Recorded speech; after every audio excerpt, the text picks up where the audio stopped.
Fly Me to the Moon 2024. This film stars Scarlett Johansson and Channing Tatum. It seemed to be on a fairly limited release for some reason. I was going to see it last Saturday, and yet it only seemed to be on at a particular time and didn't seem to work out. Then it wasn't actually being screened any time for a few days. I don't really understand that, but I finally did get the opportunity, and I'm really glad I did see it. So it's a fictionalised account of a real event, but with dramatisations of elements that there's been some conspiracy theories about, and this sort of skips along the edge of these ideas. I'm not really sure, but given over many years there have been lots of rumours about the whole situation being faked and that sort of thing. And this is a bit like when you throw a skipping stone across a calm lake surface. This sort of clips reality and the possible faked moon landing footage all in one. I thought this made it entertaining enough. It made it plausible and enjoyable, and people can take away their own ideas, even if perhaps they don't believe in the reality of people landing on the moon. The film opens with an introduction in October 1957 when Russia first sent a satellite into space. That's day zero, day one of the space age, as people often describe it. And it started the race that ultimately led to Neil Armstrong setting foot on the lunar surface on the 20th of July 1969. It was all a little before my time. I'm thinking of asking my parents more about it, since I presume, I don't actually know if they watched the coverage on television that year. Got a feeling I did see the Apollo 17 moon landing in 1972. And so all the 1960s, I mean, the 60s were a glamorous era in some ways. The swinging 60s, it was a troublesome era as well. 1968 was a really difficult year, but one of the scenes near the start of this was when the Earthrise photograph, the person who took that picture took the photograph of everyone, the whole of humanity, except him. I mean, that comes up often on social media these days. I remember I once asked some questions. People started to do a fairly mild pile-on, just saying my question was daft. So yeah, he captured everyone else would have been.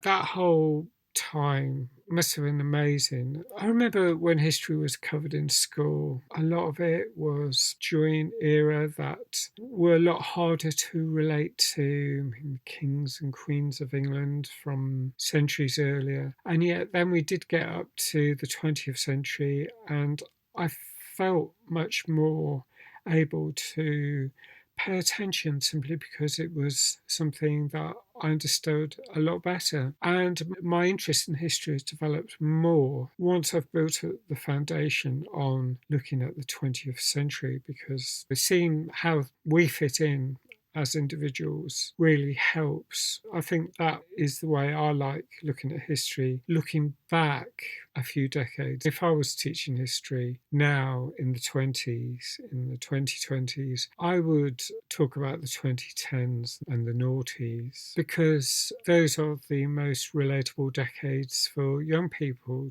to understand, rather than suddenly dive back into previous centuries, build the foundations on recent stuff. I found it difficult that in history we didn't really give much coverage to post-war stuff, post 1945. It was when I went into bookshops and found books about post-war history, about how, say, Britain developed from 1945 onwards, the new towns, social housing, all the developments and all of the governments since the war. Those sort of things made a lot more sense. And the space age and the race to the moon and all of the stuff that I've actually built on more through watching of films. I've seen so many films set in the 20th century.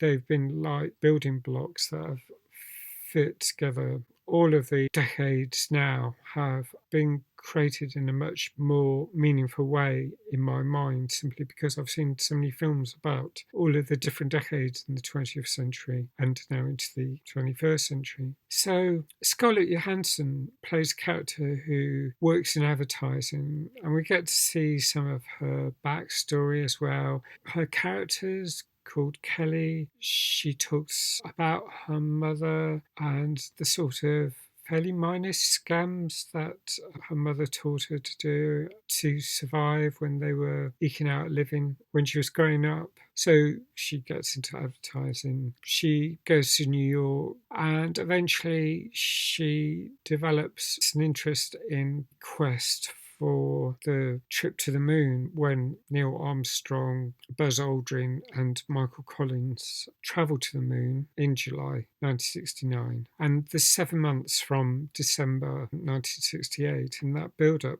to it because she meets Channing Tatum's character and they don't exactly get along. She has the idea of persuading him that it's a good idea to boost NASA's image and to capture the American public's interest, get the whole world's interest in this flight to the moon, the whole thing. And because she's helped drive all this extra interest, that's where a more shady character, played by Woody Harrelson, some sort of operative who's in the shadows. His name's Mo, and he's charged with this idea of creating an alternative film feed so that there's this fictitious moonscape also built. They're going to have a camera on the lunar module to capture the landing. Kelly has a friend in the film industry, a director. He's a very camp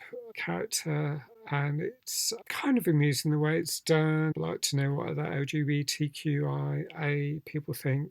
Quite fun, maybe, in 1969, given that the Stonewall riots were about to take place. The whole LGBT community were treated badly at that time. But he was in a powerful position and he was charged with putting together a plausible film, a film that would look convincing enough for the public to see, just in case everything goes wrong on the real life events. I was wondering about the logic of that, because if something really goes badly wrong, if something had happened to Apollo 11, then creating false footage, what would be the point? It could have been something extremely tragic, fatal for the three astronauts. And considering Channing Tatum's character, one of the key parts of his story is that he was involved in the situation in 1967 when there was a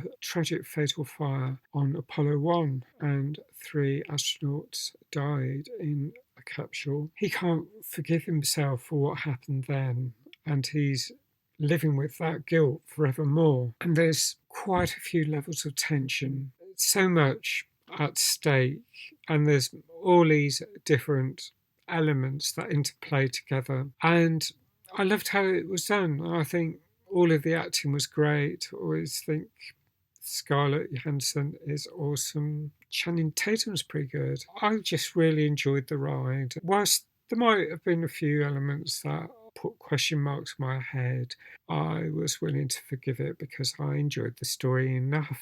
I'm going to score this 9.25 out of 10 it was a really entertaining film. There was a few good songs, there's all this good acting, and sure, there's some plot holes, but there again, I think given that the fake elements have just consumed some people so much, I think just weaving a story that is watchable is fun, and I felt it was original enough compared to other films I've seen. I didn't see any formula or anything. So that's my thoughts. I'd love to know what you think. Thanks if you like this film review, and thanks for subscribing. Hope to see you again soon. Bye for now.